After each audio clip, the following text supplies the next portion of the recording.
Ada netizen yang berkomentar bahwa Guru Gembul bangga menjadi cucu PKI. Kemudian saya pun bertanya langsung kepada Guru Gembul di salah satu kontennya sekitar 4 hari yang lalu.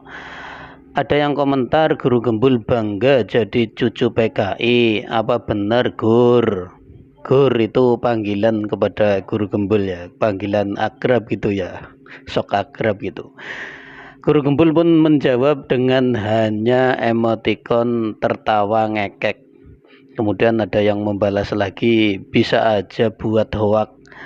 Apakah itu hoak atau tidak? Kemudian saya pun mencari, iseng lah dicari dengan keyword Guru Gembul cucu PKI ya, seperti itu. Ternyata memang keluar konten Guru Gembul 4 tahun yang lalu, sudah dilihat 252.000. Judulnya Kakekku Seorang PKI. Mari kita saksikan. Kakek saya adalah seorang komunis. Dia kejam luar biasa terhadap anak-anaknya, termasuk ibu dan bibi saya. Ibu dan bibi saya itu kalau ketahuan beribadah, itu jatah makanannya dikencingin. Pokoknya mah tidak boleh beribadah, karena ya bagi dia ibadah itu adalah salah satu hegemoni kebudayaan dari kebudayaan asing kepada kebudayaan kita. Maka kita tidak menghasilkan budaya sendiri, katanya. Begitu. Jadi agama itu nonsens, omong kosong. Karena itulah dia kemudian bersikap kejam terhadap keluarganya yang masih dianggap beragama. Tetapi ketika dia meninggal, ternyata susahnya minta ampun. Jadi maaf ya, saya menceritakan, kan Baraya tidak kenal kakek saya. Jadi saya ceritain nggak apa-apa. Jadi si kakek saya itu ketika dia mau meninggal, dia badannya sudah busuk katanya, tetapi nggak mati-mati, nggak meninggal-meninggal. Datangin ustadz, datangin apa dukun pada waktu itu. Kata ustadz dan dukun itu ternyata mereka sepakat bahwa orang ini kelewat banyak dosa, tapi dia punya ilmu kebatinan, yaitu susah mati gitu. Ada susuk, ada apa segala rupa. Jadi kalau mau diobati, kalau mau meninggalnya leluasa, maka dia harus mendapatkan maaf dari begitu banyak orang yang telah dia celakai, yang telah dia sakiti.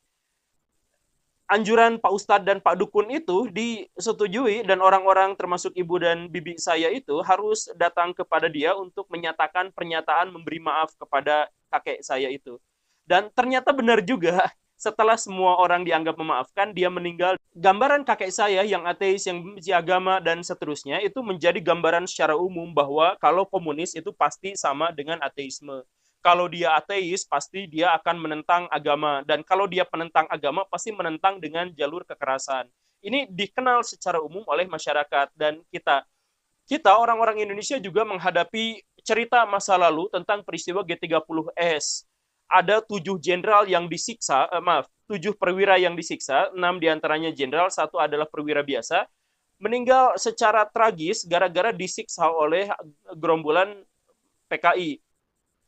Kita diceritakan itu, tetapi kita tidak banyak mendapatkan cerita bahwa sesudah itu ada ratusan ribu sampai jutaan orang yang dituduh sebagai PKI dibantai. Dari mulai kakek-kakek sampai bayi yang baru dilahirkan dibantai, dipenggal, dilemparkan ke sungai di Bengawan Solo, di Jawa Tengah, Jawa Timur, di Bali, di Sumatera Utara. Itu banyak sekali yang dibantai. Jumlahnya kisaran ratusan ribu sampai jutaan. Kita tidak mendengar itu. Kita hanya mendengar tentang kekejaman PKI, tetapi kita jarang mendengar bahwa kita melakukan kekejaman pada orang yang dianggap komunis itu jauh lebih brutal. Makanya saya pengen bela sedikit komunisme di sini, bahwa komunisme itu adalah ideologi yang mengusung kemanusiaan. Ekspresi dari ideologi itu berbeda-beda. Ada yang akhirnya menjadi positif, ada yang akhirnya menjadi menghasilkan ladang pembantaian. Kita lihat satu-satu. Tokoh komunis yang paling terkemuka diantaranya adalah Che Guevara. Che Guevara itu menjadikan komunisme sebagai cara untuk membebaskan negara-negara Amerika Latin dari hegemoni negara-negara barat, dari kapitalisme yang mencengkeram rakyatnya. Che Guevara menggunakan komunisme bukan untuk membantai atau seperti yang kita bayangkan tentang komunisme yang ateis dan sebagainya, tetapi menggunakan untuk kemanusiaan. Di lain sisi, ada tokoh yang paling terkemuka di abad 20, Antonio Gramsci, orang Italia. Dia menggagas komunisme bukan sebagai anti Tuhan dan sebagainya. Dia menggagas bahwa komunisme itu adalah anti terhadap hegemoni kebudayaan. Jadi begini Baraya, Komunisme adalah ideologi, tetapi ekspresi untuk mewujudkannya itu setiap orang, setiap negara, setiap pihak berbeda-beda. Bahkan di Indonesia, Partai Murba dan PKI itu sama-sama komunis, tetapi mereka bermusuhan. Karena memang ekspresinya berbeda-beda, gagasannya berbeda-beda. PKI yang sekarang kita kenal itu adalah partai komunis paling oportunis yang saya kenal dalam sejarah. Jadi, dan itu juga mengkhianati gagasan komunisme seperti yang ada di Eropa Timur misalkan. Kita lihat lagi yang lain, Soekarno. Soekarno itu kagum berat sama komunisme, tetapi bukan termakan oleh komunisme. Soekarno menjadikan komunisme sebagai gebrakan, karena komunisme bagi Soekarno menghasilkan tokoh-tokoh yang militan, menghasilkan tokoh-tokoh yang revolusioner, sama seperti Soekarno. Begitu. Bahkan Soekarno bertekad untuk mempersatukan antara agama nasionalis dengan komunis. Agama sama komunis kok disatuin. Dalam pikiran Soekarno itu bisa. Jadi kalau Baraya sekarang menyatakan komunis itu sama dengan ateis dan sebagainya, orang yang lebih pintar daripada kita, Bapak Presiden yang pertama di Indonesia, itu justru menganggap bahwa komunisme bisa digandengkan, bahkan bisa dileburkan dengan agama. Dan bukan hanya gara-gara dia, tokoh yang sebelumnya, di era tahun 1920-30-an ada seorang yang namanya Haji Misbah. Haji, ulama besar, tapi dia komunis. Kita lihat lagi Mao Zedong, misalkan tokoh komunis. Apa yang dia lakukan? Iya, dia menghancurkan agama. Iya, dia memperjuangkan ateisme. Tetapi komunisme ala dia adalah komunisme yang menjadikan masyarakat Cina melompat jauh ke depan. Kalau dalam tradisi politik Cina modern dikenal dengan San Min Cui, salah satunya itu adalah sosialisme, dan sosialisme harus diwejawantahkan dalam komunisme. Jadi ketika dia mendirikan Kung Chang Tang, maka si Kung Chang Tang itu harus disamakan dengan gagasan yang San Min Cui itu yang tadi, di mana sosialisme menjadi landasan untuk mempersatukan Cina modern. Jadi komunisme dalam hal ini bukan yang lain-lain. Komunisme dalam hal ini adalah upaya mempersatukan negara. Sama seperti gagasan yang dianut oleh Ho Chi Minh dari Vietnam. Ho Chi Minh itu dia bukan seorang komunis, tapi dia menggunakan komunisme untuk mempertahankan negaranya, mempertahankan kemerdekaannya, baik dari serangan negara-negara luar maupun untuk mempersatukan negara itu. Maka ketika Ho Chi Minh berkuasa, dia tidak menjadikan komunisme sebagai cara untuk menghapuskan agama.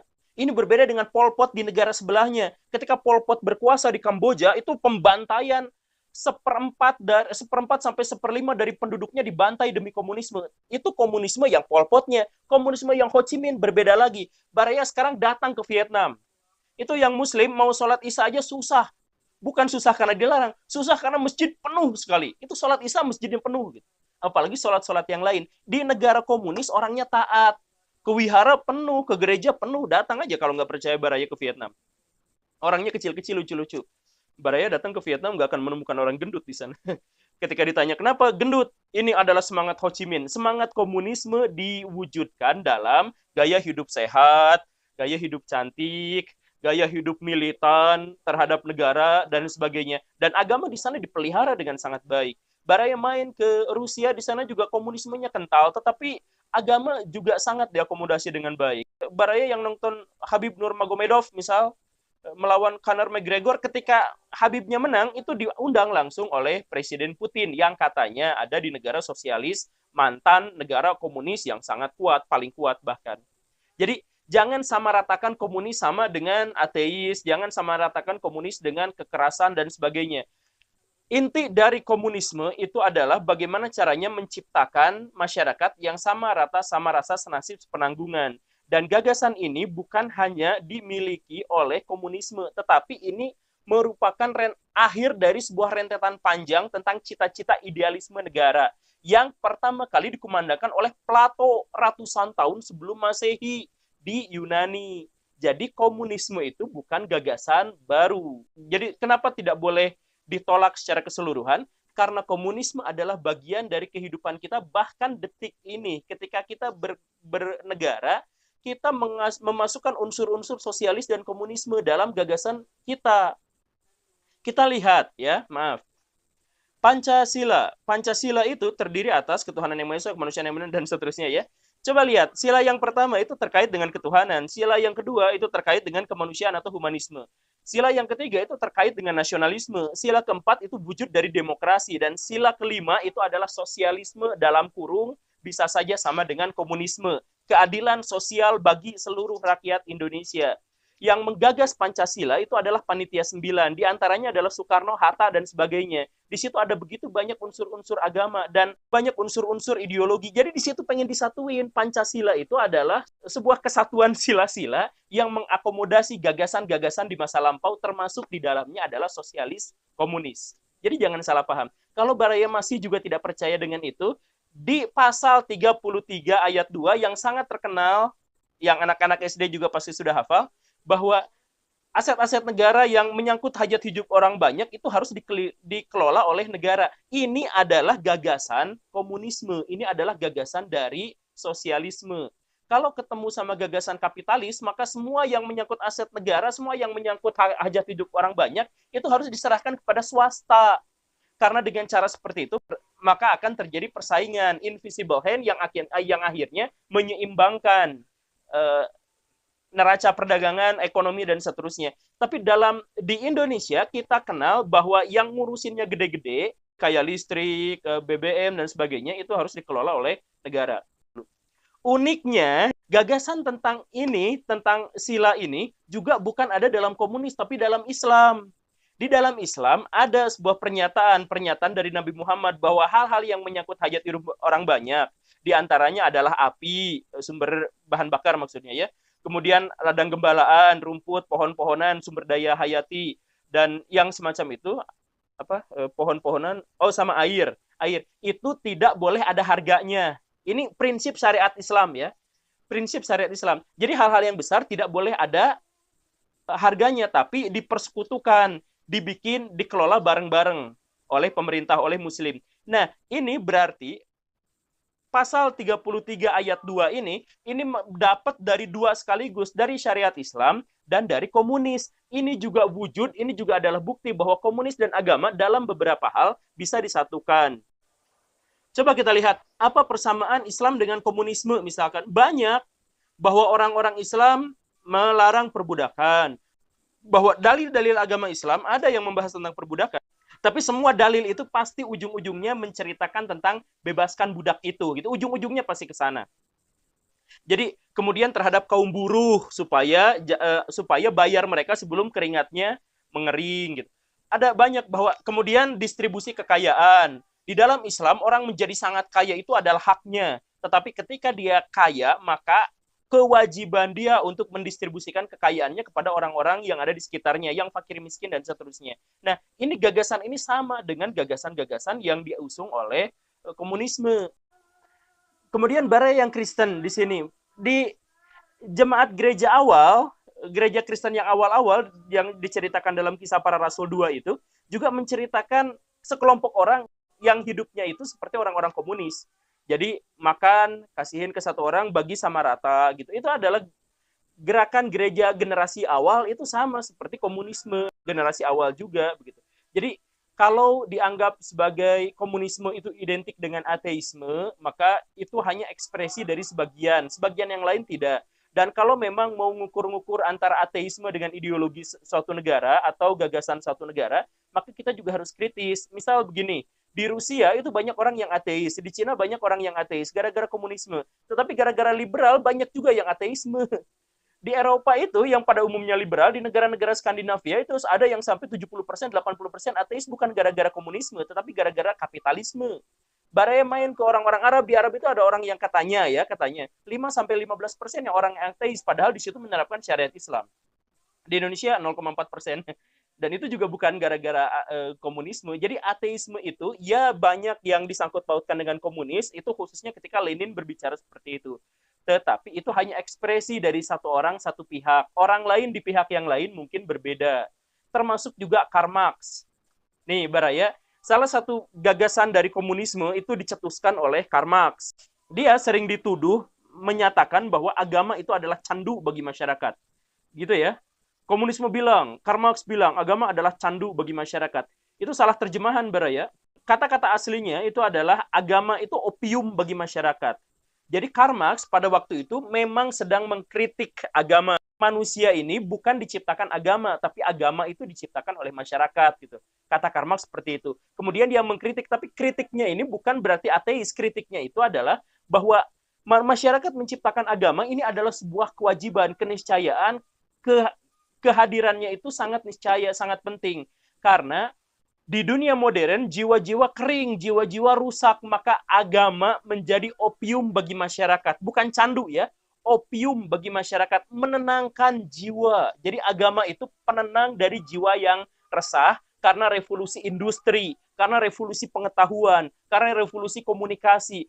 Kerusakan kemanusiaan, kerusakan jiwa kita ini bisa kita redakan dengan agama. Agama adalah opium bagi masyarakat. Yang salahnya kemudian dituduh, dijelek-jelekan, menyebut bahwa Karl Marx itu bilang agama candu bagi masyarakat. Tidak, Baraya. Ini ada dalam bukunya kritik terhadap Hegel. Baraya, silakan aja bukunya dibaca langsung, karena itu juga kalau nggak salah udah ada terjemahannya dalam bahasa Indonesia. Oke, Baraya, itu saja. Sekali lagi, bukan berarti saya secara keseluruhan mendukung komunis, tetapi saya menolak orang yang secara mutlak menyatakan bahwa komunis itu adalah satu yang salah atau diidentikan dengan ateisme. Selalu saya sampaikan, Baraya, begini, mau komunis, liberal, fasis, dan lain sebagainya, gagasan-gagasan itu ciptaan manusia. Karena ciptaan manusia, maka dia pasti ada salahnya, ada benernya. Tabiat manusia itu nggak mungkin 100% salah, nggak mungkin 100% benar. Itu hukum dari tabiat manusia. Jadi kalau Baraya menemukan ada komunisme, katakanlah, dan komunisme itu jahat, jangan pernah bilang bahwa 100% dia jahat, mutlak haramnya gitu. Atau sebaliknya, tidak. Karena namanya juga gagasan manusia, pasti ada yang bersinggungan dengan gagasan yang lain. Bahkan Karl Marx sekalipun yang katanya komunis, yang katanya sosialis, itu pernah menjadi konsultan ekonomi buat Amerika Serikat yang katanya liberal. Dan sekarang gagasan-gagasan komunisme, gagasan-gagasan sosialisme menjadi nafas bagi kehidupan orang-orang di seluruh dunia. Orang-orang Skandinavia yang katanya tadi liberal itu ekonominya campuran. Banyak gagasan-gagasan Karl Marx. Bahkan Baraya main ke Amerika Serikat dikenakan pajak progresif. Itu adalah gagasan dari komunismenya Karl Marx gitu. Di Indonesia kita sudah sebut yang tadi. Jadi semuanya bersinggungan lah. Jangan ada yang menyebut ini mutlak salah, ini mutlak benar gitu. Ya, kita perbaiki bagaimana cara berpikir kita. Oke, Baraya, semoga bermanfaat. Terima kasih karena sudah menyaksikan. Subscribe, tonton episode saya yang lain. Saya Guru Gembul. Assalamualaikum warahmatullahi wabarakatuh. Ya, memang benar ternyata Guru Gembul cucu dari seorang PKI. Kemudian pertanyaannya, apakah beliau bangga sebagai cucu seorang PKI? Dari thumbnail yang diposting memang ya sepertinya bangga begitu ya. Tapi ya terserah kalian lah mau memaknainya bagaimana, karena ini kan juga sudah masa lampau, masa yang paling jauh atau tempat yang paling jauh itu ya masa lampau. Jadi yang sudah ya sudahlah. Tetapi kita jangan heran kenapa Guru Gembul banyak dalam konten-kontennya itu membahas PKI dan sepertinya membela, ya karena itu tadi sejarahnya. Terima kasih sudah menyimak. Wassalamualaikum warahmatullahi wabarakatuh.